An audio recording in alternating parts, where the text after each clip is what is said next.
Hi friends, welcome to మా అన్వేషణ. ఈరోజు ఈ అన్వేషణలో నేను నెల్లూరుకు వచ్చాను ఫ్రెండ్స్. నెల్లూరు అంటేనే ప్రసిద్ధిగాంచిన బారా షహీద్ దర్గా బాగా ప్రాముఖ్యత. బారా షహీద్ అంటే 12 మంది అమరవీరులని అర్థం ఫ్రెండ్స్. ఈ అమరవీరుల దర్గా దగ్గరికి వచ్చాము. అక్కడే చుట్టుపక్కల ఆవరణలో ఉండే కొన్ని దర్గాను కూడా దర్శించుకోవడం జరిగింది. ఈ బారా షహీద్ దర్గా అని మనం అనుకుంటాము. చాలామంది హిందూ సోదరులు రొట్టెల పండగ అని కూడా పిలుస్తారు. ఈ రొట్టెల పండగ అనే ఈ పేరు ఈ బారా షహీద్కి ఎలా వచ్చిందో కూడా మనం ఈ వీడియోలో తెలుసుకుందాం ఫ్రెండ్స్. 1751లో సౌదీ నుండి 12 మంది ఇస్లాం మత ప్రబోధకులు నెల్లూరు జిల్లాలోని కొరవటూరు మండలంలో గండవరం అనే ఊరికి ఈ ఇస్లాం మత ప్రబోధకులు 12 మంది రావడం జరిగిందట. వీళ్ళ రాకను కొంతమంది స్థానికంగా ఉండేవాళ్ళు భయంతో అయి ఉండొచ్చు, లేకపోతే తమ మతం నుంచి వేరే మతానికి మార్పిడి చేస్తారనే దీంతో ఈ 12 మందిని వ్యతిరేకించడం జరిగింది. వ్యతిరేకించి వీళ్ళపై యుద్ధం ప్రకటించారనమాట. ఈ యుద్ధం వచ్చేసి స్వర్ణల చెరువు అని, ఈ మన రొట్టెలు అయితే ఏదైతే మార్పిడి చేసుకుంటామో ఆ చెరువు పేరు అనమాట. ఆ చెరువు దగ్గర యుద్ధం చేసి ఆ యుద్ధంలో ఆ సౌదీ నుంచి వచ్చిన ఇస్లాం మత ప్రబోధకులను హతమార్చారు. శిరస్సులు ఖండించి తమ ముండాలకు గుర్రాలపై వేసి, అప్పుడే అక్కడ కర్ణాటక, తమిళనాడు, నెల్లూరులో నవాబుల పాలన జరిగేది. నవాబుల రాజుకు ఆ శవాలని పంపించడం జరిగింది. ఆ గుర్రాలు తీసుకెళ్ళినప్పుడు రాజు ఈ 12 మంది గురించి ఆరా తీయగా వీళ్ళు ఇస్లాం మత ప్రబోధకులని, వీళ్ళు సౌదీ నుండి మత ప్రచారం కొరకు మన భారతదేశానికి వచ్చారని తెలిసినప్పుడు వీళ్ళు వీరమరణం పొందారు. కాబట్టి ఈ 12 మందిని ఎక్కడైతే శిరస్సులు ఖండించి వీళ్ళ రక్తం చిందించారో అక్కడే వీళ్ళని సమాధి చేద్దామని చెప్పేసి అక్కడ చేయడం జరిగిందట.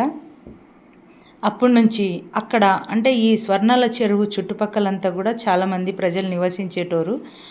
ఆ ప్రజల్లో నుంచి ఒక కుటుంబానికి ఒక రాత్రి ఈ 12 మంది ఆమెకు కల్లో కనపడి, ఒక మహిళకు కల్లో కనపడి ఆ మహిళతో ఇలా చెప్పారట. అప్పటికే నవాబు రాజు అయినటువంటి భార్య రాణికి అనారోగ్యం బాగలేక ఆమె చావు బతుకుల మధ్య ఉన్నట్టు అందరికీ తెలిసిందట.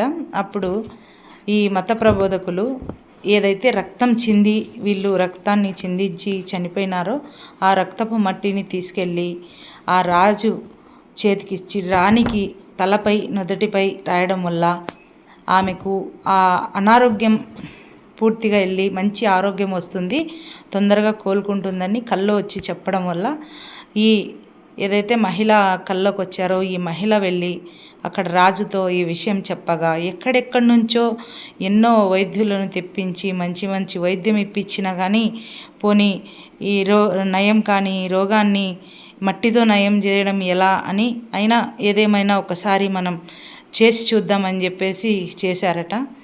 అప్పుడు కొద్ది రోజులెల్లా రాయగా కొద్ది రోజులకి రాణి పూర్తిగా ఆరోగ్యవంతురాలయ్యేదట. ఆ తర్వాత మనకి ఇలా జరిగింది కాబట్టి వెళ్దాం మనం ఒకసారి అక్కడికి వెళ్ళి చూద్దామని రాజు రాణి అక్కడికి వచ్చినప్పుడు రాజు కల్లో కూడా ఆ 12 మంది కనపడి, మీరు ఇక్కడ అంటే ఇప్పట్లో మనకు అనేక రకాల ఆహారాలు ఉన్నాయి ఫ్రెండ్స్. అప్పట్లో ఏం లేవన్నమాట, ఓన్లీ రొట్టెలే. ఈ రొట్టె అనేది ఎవరికైనా కానీ బాగలేదు, అనారోగ్యంతో ఉన్నాము లేదా మిగతా సమస్యలతో ఉన్నామన్నప్పుడు ఈ స్వర్ణాల చెరువు దగ్గరికి వచ్చి ఒక రొట్టె ఆ బాగలేని వాళ్ళకు మీరు బాగైన వాళ్ళు ఇవ్వడం వల్ల అందరికీ కూడా ఆరోగ్యం బాగవుతుందని కల్లోకి వచ్చి చెప్పడం వల్ల అది నమ్మిన ఆ రాజు ఈ రొట్టెల పండగ అనే పేరు ఇచ్చి దాన్ని ఇలా ఫేమస్ చేశారనమాట. ఆ 12 సమాధులు కూడా ఇక్కడ చుట్టుపక్కల ఆడ మూడు మొత్తం ఉన్నాయి ఫ్రెండ్స్. దీనికి సంబంధించి ఈ స్తూపం కూడా ఉంది. దీన్ని స్తూపం అనే. ఈ స్తూపంలో ఎదురుగా కనపడేది ఒక మహిళ వీరత్వం కూడా ఉందన్నమాట. ఒక మహిళ, ఆమె కూడా ఇక్కడ వీరమరణం పొంది వీళ్ళతో పాటే ఉండడం జరిగింది. కానీ ఆమెకైతే ఇక్కడ సమాధి లేదు ఫ్రెండ్స్, కానీ తన రూపాన్ని అయితే ఇక్కడ పెట్టడం జరిగింది.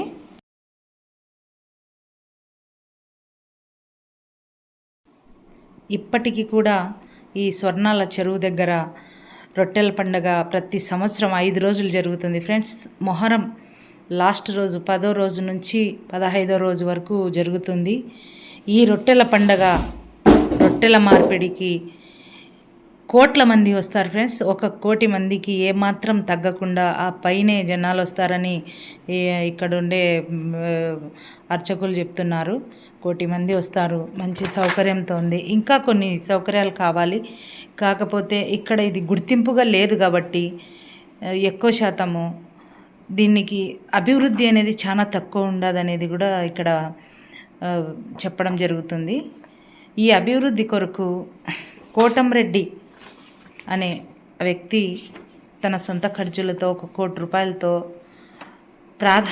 ప్రధాన ద్వారాన్ని 2 చోట్ల నిర్మించడం కూడా జరుగుతుంది ఫ్రెండ్స్. ఇప్పుడు కూడా అతి దగ్గరలో ఒక 2.5 నెలల్లో మనకు మళ్ళీ ఇక్కడ గంధం అంటారు ఫ్రెండ్స్. ఇది ఉరుసు కాదు, గంధము. అలాగే రొట్టెల పండుగ అంటారు. ఈ గంధ మహోత్సవం కూడా ఒక 2.5 నెలల్లో రాబోతూ ఉంది. ఇక్కడ చాలామంది ఎన్నో కోరికలతో వచ్చి ఆ కోరికలన్నీ తీరుతున్నాయి కాబట్టి అక్కడ అంటే 1 రొట్టె తీసుకొచ్చుకుంటే కన్నా దానికి 10 రెట్లు రొట్టెలు మళ్ళీ